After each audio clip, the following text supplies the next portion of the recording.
धुळे जिल्ह्यातील पिंपळनेर परिसरातील घोडेमाळ येथे आनंदाच्या लग्न समारंभाचा क्षणातच रणांगणात रूपांतर झालं। विजयगिरी गोसावी यांच्या मुलीचं लग्न सुरू असतानाच गुजरातमधील सोनगड येथून आलेल्या संशयितांनी अचानक हल्ला चढवला।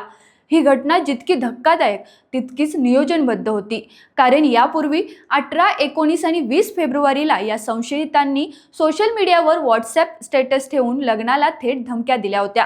तुम्ही लग्न कसे करता ते आम्ही पाहतोच, अशा उघड इशाऱ्यांनी आधीच तणाव निर्माण केला होता। नमस्कार, मी सनोफर, तुम्ही पाहताय रोकठोक महाराष्ट्र न्यूज। आज प्रत्यक्ष लग्नाला सुरुवात असताना आरोपींचा गट शस्त्रे घेऊन समारंभात घुसला।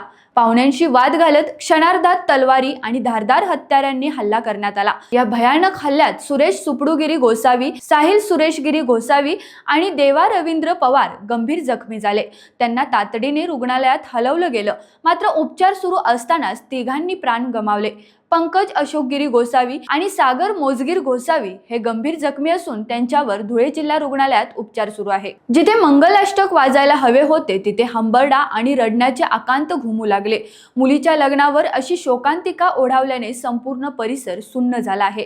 रुग्णालयात महिलांनी आणि नातेवाईकांनी मोठा आक्रोश करत आरोपींना कठोर शिक्षा देण्याची मागणी केली। आमच्या लेकरांना मारणाऱ्यांना फाशी द्या असा संताप व्यक्त केला। घटनेची माहिती मिळताच पिंपळनेर पोलिसांनी तसेच धुळे जिल्ह्याचे उपअधीक्षक संजय बाबळे यांनी तात्काळ घटनास्थळी धाव घेतली। आमदार मंजुळा गवित यांनीही रुग्णालयात जाऊन पीडित कुटुंबियांना दिलासा दिला, परंतु या संपूर्ण घटनेनंतर प्रशासनावर गंभीर प्रश्नचिन्ह उभं राहिलं आहे।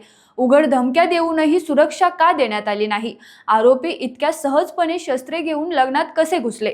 पिंपळनेरमध्ये घडलेली ही घटना केवळ 3 व्यक्तींचाच मृत्यू नाही, तर कायदा सुव्यवस्थेवरील मोठा प्रश्न आहे, ज्याने संपूर्ण धुळे जिल्हा हादरून गेला आहे। या घटनेबद्दल तुम्हाला काय वाटतं कमेंटमध्ये नक्की कळवा आणि रोकठोक महाराष्ट्र न्यूज साठी जर तुम्ही नवीन असाल तर सबस्क्राइब करा, लाईक करा आणि शेअर करा।